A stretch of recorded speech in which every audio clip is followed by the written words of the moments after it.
right. Hello. Welcome to the Honey Hello. Pop. My name is Brittany and it's very nice to meet you. Um, Hi, Brittany. I'm so Desiree. Lovely to meet you. so for like our first question, we really like to kind of give you the floor and give like a little Okay. brief intro about yourself. So Okay. here you go. All right. That's over to me. So I'm Desiree Burch. I am a comedian, actor, voiceover actor, general theater maker, and weirdo creative. And I am also the voice of the narrator on Too Hot to Handle, as well as the character Thora on the Horne Section TV show, which is on Channel 4 here in the UK, where I live, even though I don't sound like I live here because I'm from LA. I love that.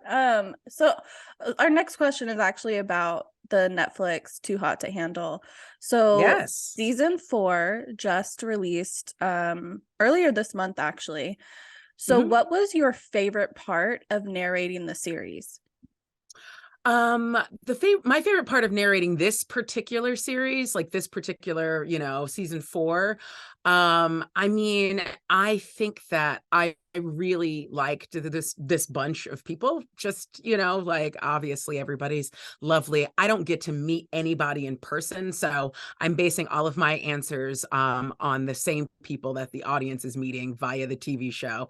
I have no idea who these folks are like in real life, but I feel like they were just a really lovely, diverse, sweet bunch of people. Like, what I really enjoyed is that early on, it seemed like some couples were forming, and it felt like people were being pretty honest. I mean, obviously, rules are broken. They're always going to be broken, but it seemed like people were kind of like, I have feelings for you. Like, let's continue this, with the exception of a couple people, which obviously, when you watch the show, you'll know exactly who I'm talking about.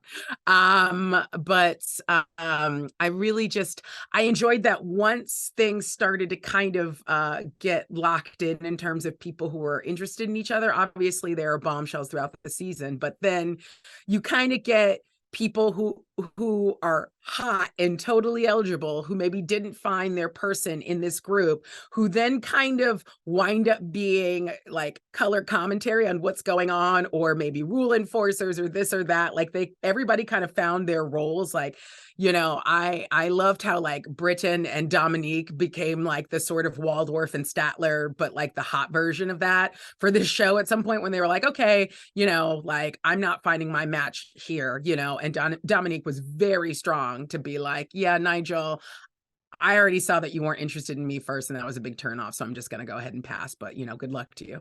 But I enjoyed how they sort of then commented on everything else in this really amusing way. So it's kind of this unit formed of, we're not all in it for ourselves anymore. Once we see what this is, it's like, well, it's a nice vacation and this is hilarious. And like, let's go ahead and see if we can work out our own thing, or if not, at least we can support people who are actually doing something and maybe still win some cash.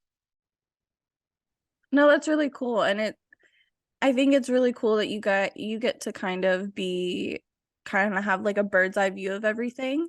And Yeah. you're like, I'm not really in it, but like I'm still here and I get to make the Yes. commentary, but like I get Yes. to see all like everything that happens. So I think it's really Yeah. cool. Yeah, I mean, it's weird, and that everybody always asks if I am there. I've never been to Turks and Caicos or any of these amazing places that these folks have gone to. I've never met any of them in real life, and in some ways it probably works better that I haven't, because I'm a little bit more the representative for the audience in a way, and kind of making commentary and moving the story along in a way that's like, can be kind of sarcastic or whatever, but is not necessarily cruel, because I don't want to do that either. I mean, obviously everybody has been very generous with their time and opening up their lives and showing off their bodies in the skimpiest bathing suits in existence. Yes. Yes. Uh, yeah, I love that though.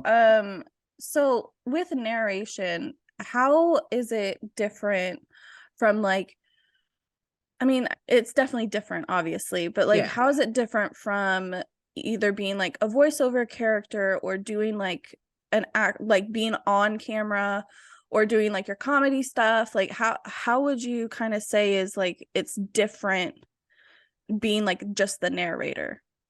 I mean, so as far as being solely defined as the narrator for the show, it's it combines a lot of different things. So the script, is written by writers. I speak their words. I do contribute to that, but once they've kind of decided what they want, I might spice things up a little bit, or I might go like, hey, can we do this? A lot of times they're like, thanks, but no thanks, simply because what I would say is probably going to appeal to a narrower range of people. Like I might be a little bit more snarky, or a little bit more like have a reference to something that, I'm older than these people. So a lot of times they're like, who is that? And you're like, oh my God, you don't know who that is. So you just go, okay, wait a second. I'm speaking to people of different ages all over the world. So I trust that the producers of the show and the folks who actually make the magic have the last word on what they really think that people are going to be able to get and also will appreciate. And there's a lot of fine tuning of that, because some jokes may appeal to certain cultures and not to others. And obviously making the show where I'm based here in London, there is that just essential culture shock between what British people say and what Americans say. And clearly there is a mixture of that represented on the show. So it gets kind of mashed up. But there are certain times when I'm like, what is that? Like I've lived in the UK for 8 years, and there's still times when people say stuff and I'm like, no idea. I would say that obviously for me as a comedian, saying other people's words, even though I do act, but saying other people's words, but also having ownership over them, because people do go, you're the narrator, you're coming up with this, like you're the person we're looking at who's saying this. If I were acting in a play, people would know that I didn't write that. So it's this weird hinterland. And also in comparison to doing other voiceover things, if you're doing character, obviously, you kind of, you add a character to it. I don't do a lot of voices. Some people have thousands of voices, and I'm in awe of them when I do things like animations and whatnot. But it really is, sometimes it's purely reactive, and a lot of times it's a little bit more announcery, which is kind of salesy. Like when you're doing the top of the series, you kind of have to be like, this is so exciting, even though you're just saying words. And then in the middle, you can actually have a genuine reaction. So sometimes you just kind of wind up going way big, because that is what we're accustomed to hearing in the history of television. It's like these 10 singles, and it's just like, in a world, like it's not that bad, but it's quite big. So it incorporates a lot of different muscles from a lot of different practices that I've had in my time as a creative. No, I think that's super cool that you're able to kind of take a lot of things from your other experiences and kind of bring it into like the narration or whatever you're doing at that moment. You're able to kind of be like, okay, so I learned this over here. It worked. Let's see if it's gonna work over here. And then you kind of, but you're also, so you're adaptive and you're able to kind of work on anything that you enjoy. And I think that's really cool. I think it's really cool that like you're not being like kind of put into a box, because I think a lot of people do sometimes. They don't get to like work on a lot of different types of things at one time. And I think it's really cool that you're getting to kind of act and narrate and this and that and being a comedian and being like all that kind of stuff. I think it's cool. Thank you very much for that. Because sometimes I'm kind of like, I'd be a lot better off if I just focused and really worked on one thing, but it's not necessarily the way that my brain or my heart operate in terms of like, what is it that I'd like to do next? So yes, it is really nice to be able to kind of switch it up. And I think that, something like doing narration is just like, it's you get put into fewer boxes, because just like when you listen to podcasts, which I know we all have our brand of that, or radio or anything, the voice allows a lot more room for imagination for the audience. So a lot of people are who might come across this will be like, oh, that's what she looks like, like they might not have any idea, Mhm. because a voice allows a listener to imagine what they want, and that makes every experience a slightly more bespoke experience, which is kind of a cool thing to seep into people's brains that way. And then suddenly, the problem is when it's like, oh, that's what you are, and then, people have to kind of marry the difference. But I think it allows a lot more room for play. I think so too. I think it's really cool because even there's some people who are just like narrators, especially like in sports or Yeah. other venues. And it's like, I've never seen that person in my entire Yes. life. And Yes. I just hear their voice and then they're like, oh, like, let's feature this person. I'm like, oh, that's what they What look they like. look like. Like, Exactly. I mean, okay. it's amazing how close someone can get to you just because their voice is going directly into your brain. Yeah. How much you come to rely on the sound of that voice or what that person means to you. And then obviously that juxtaposed with the reality of who that person is, like a fully rounded person, is always going to be a little bit jarring. Yeah. Yeah, definitely. I think it's super cool because then I'm like, your voice doesn't match. Like it doesn't match in my brain. Like how you Yeah. look. Is Yeah. that really your voice? And they're like, well, Yeah. I put a Yeah. little bit of something on it. I'm like, oh, makes sense now. Because like Yeah. Well, that's not then your standard voice. exactly. Yeah. Well, yeah. Then there's also that too. I Yeah. I tend to like what you see is what you get, or what you hear is what you get. In terms of I don't have too many other voices. I was Yeah. not gifted with the ability for impressions. But you're Some people are talented. great at them. I'm super talented, just not in those ways. Yeah. Oh Which is no. fine. But you're talented in other ways. Yes. I mean it's enough. Do you know what I Yeah. mean? Yeah, I can't be doing everything. Otherwise, what else is everybody else gonna I know, right? You take all the do? jobs.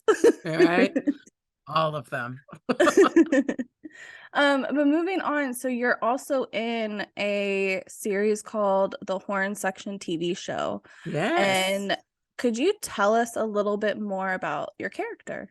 Yes, I can. So, just for those who are watching this who aren't familiar with the Horn Section, they are a band in the UK that's headed by Alex Horne, who is the creator of Taskmaster, which I know enjoys a cult following all around the world.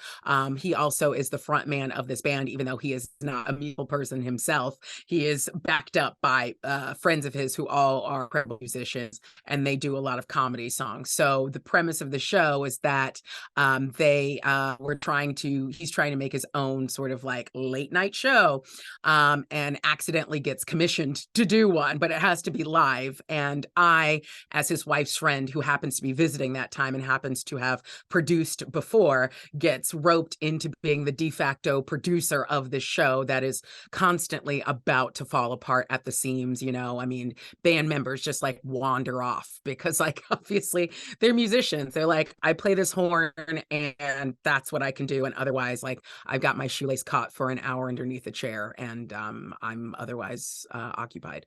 So it's a lovely, as British shows go, it's a lovely 6 episode contained little thing of them getting through their first season somehow, because they managed to continue to pull this off, even though it is constantly going off the rails, or about to, or completely doing that, but then resurrected.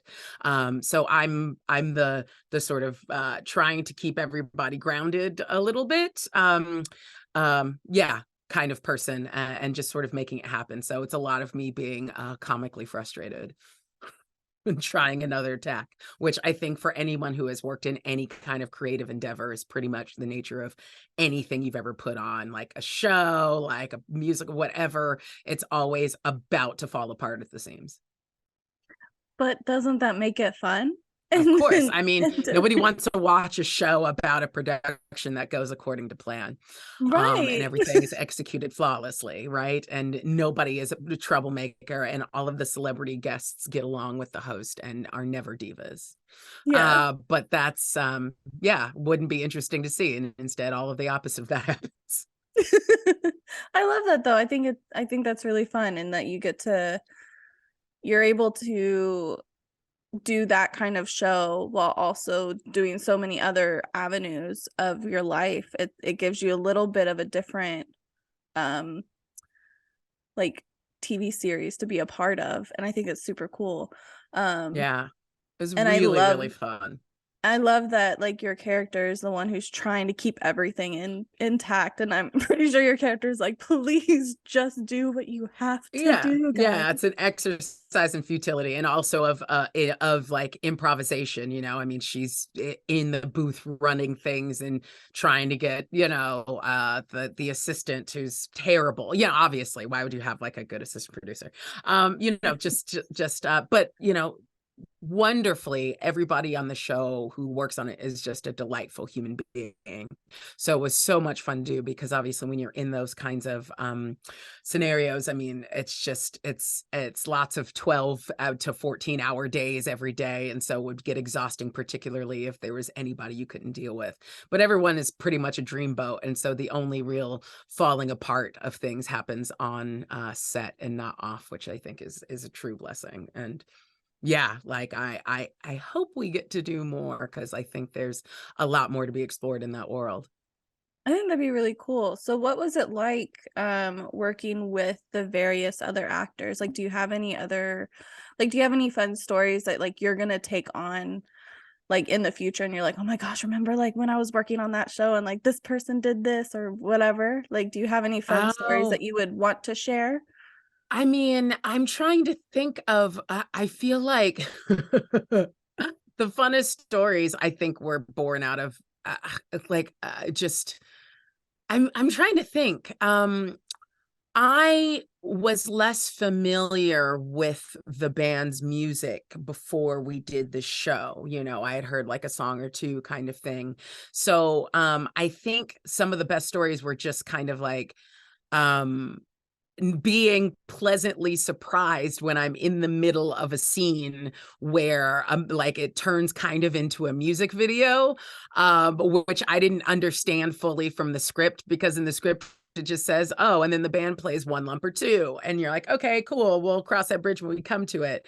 But then suddenly the way the set was dressed, I was just like actually starring in a music video of this particular song, which, you know, there's somebody in charge, you know, there are people in charge of knowing all of these things. And when you're an actor, you just get your pages, your sides, your scenes. I mean, you've maybe had one block through or one read through rehearsal, and then things you're walking onto set, which is this gorgeous, beautiful round house that's out in Essex. It is this beautiful, like, you know, super artfully done and maintained, and rooms upon rooms of random things where you're kind of like walk into a room and you're like, oh, this is the actual music studio that they've built into this house. Or you walk into a room and you're like, this is just the room where the hats are kept, apparently, because it's just a tiny room that has shelves full of hats, and a chair, and that's about it.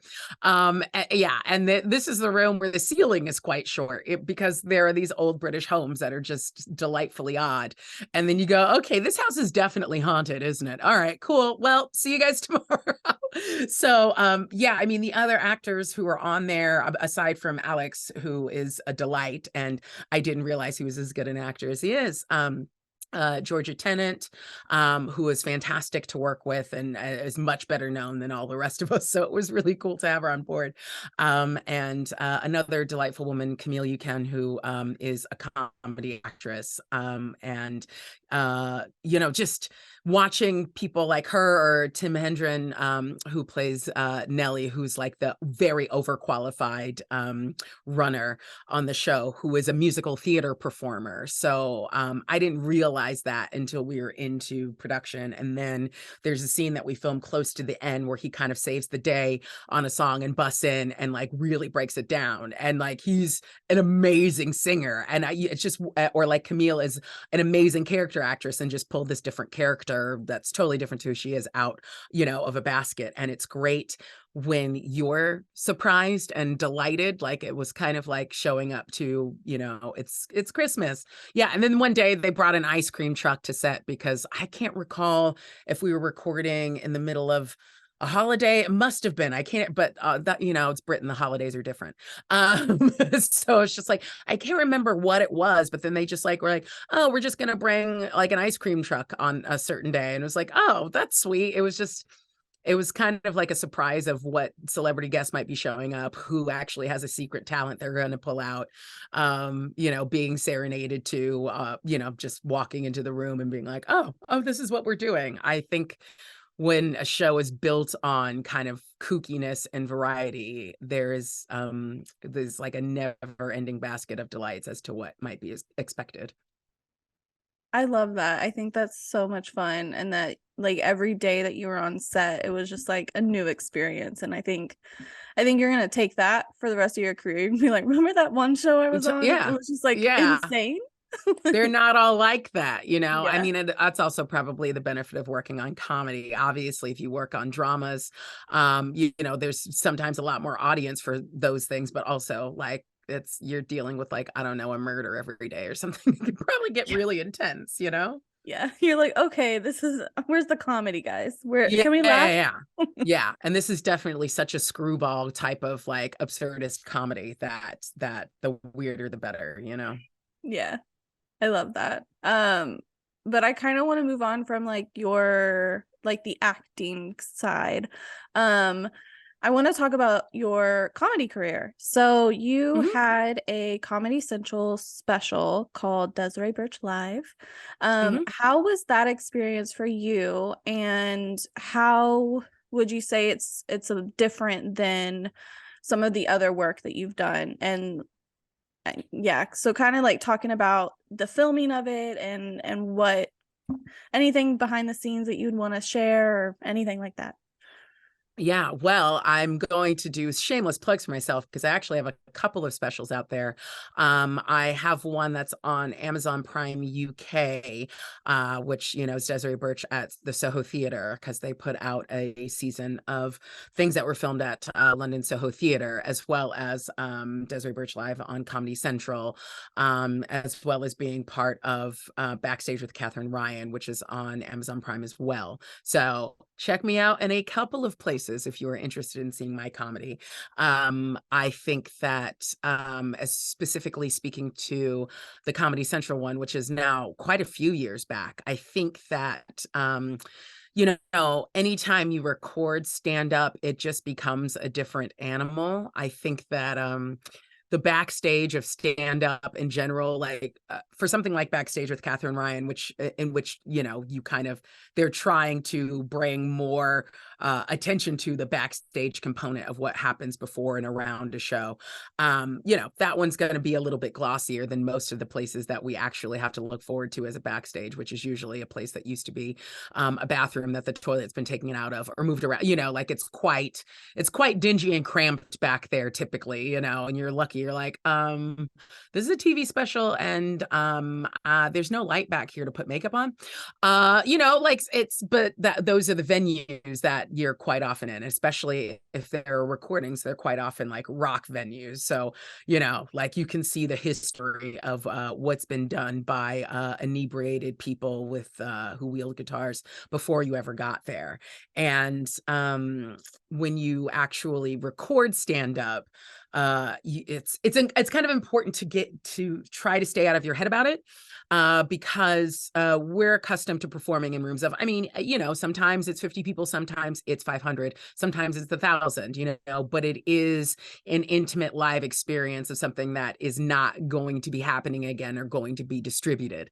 When you do things like, you know, Comedy Central Live, you know, or you do things at like Live at the Apollo, even in this country, you're always one is always astounded by going, oh yeah, they need clips of the audience, so the audience is entirely lit, which means I can see like all of the 1,000 people in this room get up to get another beer in the middle of the set, and it can be, you know, like it can quite easily throw you. Or, you know, I can see how they're definitely going to focus on the 3 brown people in this room to make the room look more diverse than it is.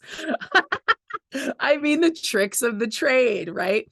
But You know, I mean, I assume that other people who watch stand-up shows go like, how do they pick the people that they're focusing on? Because if you look at the audience cutaways, it's a lot of the cutaways to like the same people. And you're just like, they just chose the pretty girls in that row, or they chose the dudes who were like playing along, or they chose the most diverse row in the room. You know, so it's funny. I mean, I pay attention to those things as a comedian. I wonder if other comedy viewers do it.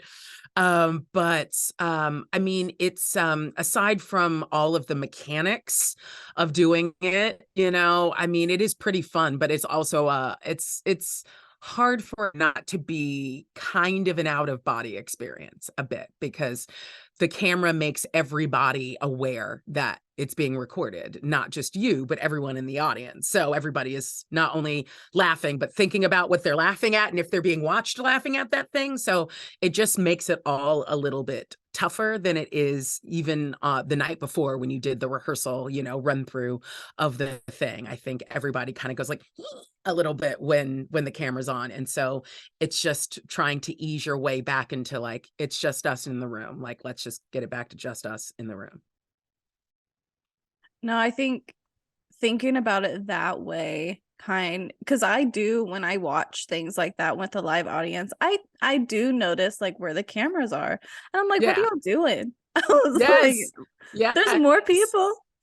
Yes, because sometimes a camera picks up another camera, but it's not like they're going to go up to the balcony if it's like a big Netflix special. Like they're going to be on the floor, they're going to be in certain spots, and they are going to keep coming back to the same people. So like at some point they just figured out like that dude has a great laugh and laughs a lot. So we're going to feature that guy a lot. You know? So Yeah. it's funny having done a bit of it to then watch it and know a little bit more how the sausage gets made, you know, Yeah. to be like, oh, okay, I see what happened there. Yeah. No, I think it's hilarious because I know I always, even like with movies and stuff, I always notice when there's like one of those mistakes that they just forgot, like if there was a Totally. Starbucks cup in there, or Yes. like The the dress. notorious Starbucks cup. I noticed that one. I was like, oh, or like if the dress Yes. changed and I'm like, y'all Yeah. forgot, like the dress was red and now it's Yeah. blue. And I'm like, what are y'all Yeah.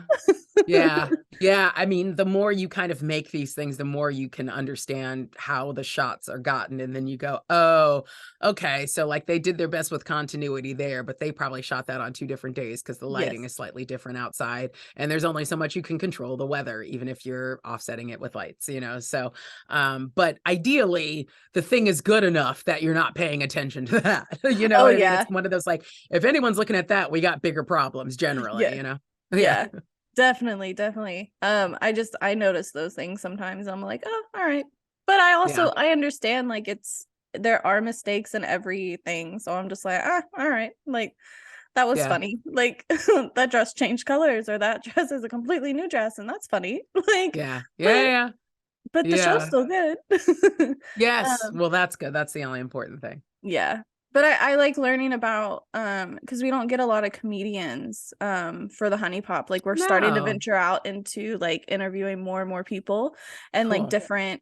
different industries and stuff. And so I loved hearing like your take on the comedy special side, because like I watched some and I'm just like, oh my gosh, like how does that work? Like I know how shows work, like music. Like I know how that Yeah. works. But then Yeah. it's like comedy, it's like a little different. And so yeah, thank you. I liked getting to learn about that a little bit. Good. Good. I'm glad. Hopefully that will be some insight for people who are comedy viewers who maybe will go like, oh, there's a lot more that goes into it than just telling jokes one time and then leaving, or aspiring comedians maybe. Yeah, no, and I understand how nerve-wracking it can be. It's so different than like, oh, like we're in a like it's not private, obviously, like you're performing for people, but it's more private than when you're having record like an actual special being shot for you, and then you're like, oh no, okay, how is that gonna land? Are people gonna laugh? Like, Yeah, or yeah. Well, I mean, you know, hey, like a lot of times people will record more than one. Do you know what I mean? So like it yeah, all depends, and then they blend the two best ones together. So yeah, I mean, thank God when there is room to edit, edits are magic and where the thing you're watching actually came together. yeah, yeah. I think that's really cool. So kind of staying along the track of like being a comedian, I would love to know if what do you think is the most important part of being a comedian for you? And then how do you kind of take that into acting? Um, I mean, the most important part to me in terms of like how to make stand-up comedy happen, or what I get out of doing it. Um, either, whatever you want to share. I mean, I think that you talk to 10 different stand-ups, you might get 10 different answers. I think that the reason that I do stand up is because it allows me to connect. It is communication en masse. It is not only attention for a middle child who never got it, but it is also um, it is it is it is that live feeling of I have this offbeat idea, concept, point of view on something, perspective, lived experience. Anybody else, particularly when people who don't share the same background or demographic as me have the same understanding of life or lived experience. It's really beautiful to be like, hey, like we come from totally different life experiences. And now I've been able to allow you to see something in a way that I see it that is new to you and is um and that the act of doing it is a little bit for me and a little bit for them. Like it should be an even exchange of I'm entertaining you, and in exchange you're listening to me, and that's important to me. And, it's important to write and to try things and to fail. It is very important to fail. You will continue to fail sometimes. Everybody has bad gigs, even when they are well known, and it might not feel bad to the audience, but they'll be like, I could feel the difference in that. So it's just, there's a rhythm to it.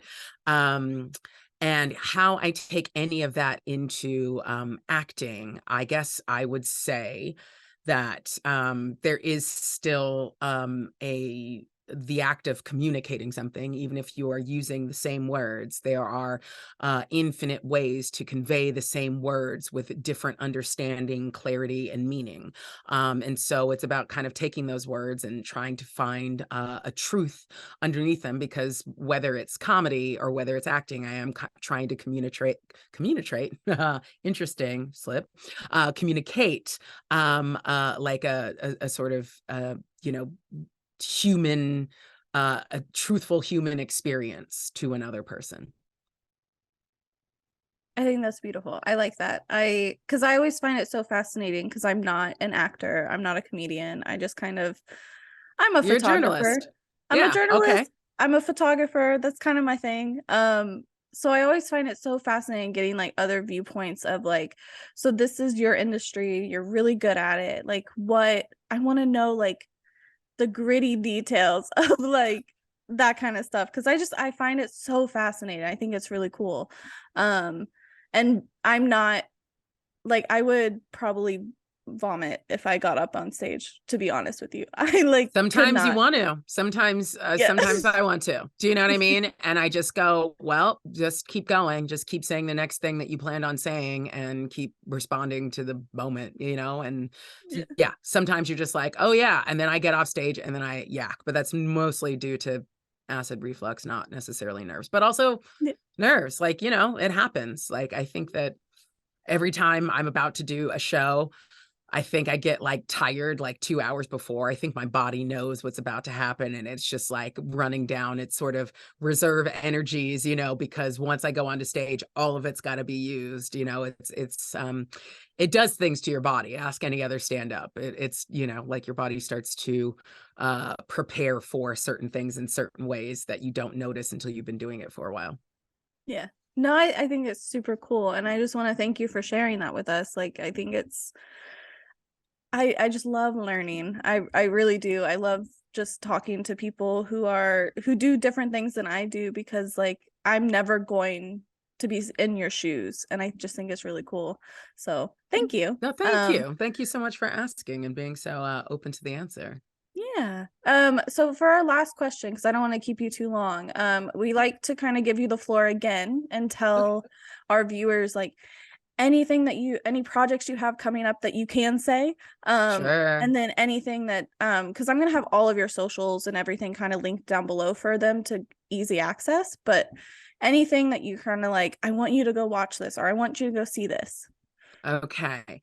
Well, we've talked about Too Hot to Handle on the Horn Section TV show, so people are well aware of those. Please do go check me out if you are in the UK and have access to Desiree Burch at Soho Theatre. It's part of the Soho Theatre package that's on Amazon Prime in the UK. I think you can also, well, I mean, I know you can also go and check me out on YouTube. I think it's Desiree Burch Comedy, but you know, Google me. There's not a lot of Desiree Burches on there.